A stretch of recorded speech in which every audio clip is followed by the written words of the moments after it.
上落樓梯又痛，所以咧就盡量咧就唔行樓梯㗎啦咁樣。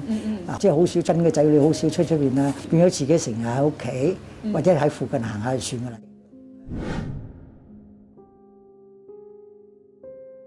都痛咗幾年㗎啦，3、4年㗎啦。之前咧行半個鐘咧都冇信心，又要坐下，跟住就唔敢行咁樣嘅。影響咗變咗有時去出街啊，去旅行啊，都唔敢去㗎。我一有痛咧，我就黐膠布，我覺得冇咩用。膠布只不過咧係止一陣間嘅啫，跟住咧又痛翻啦咁樣。又試下再用嗰啲遮篤下咁樣嘅。唯一解決方法係 K39D 膝矯形器，唔單止可以矯正力線，更可以打開膝頭蓋內側空隙，避免骨磨骨嘅問題。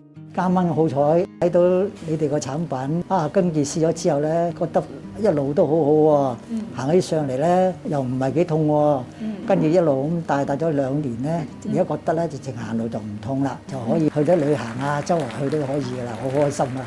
可以行耐啲，上樓梯又得甚至可以行快都得，可以跟得上嗰啲仔女啊，跟得上啲後生仔啊，好下下要有人照顧自己喎，而家就好開心到呢樣嘢。想行路有信心啲，立即預約免費試戴。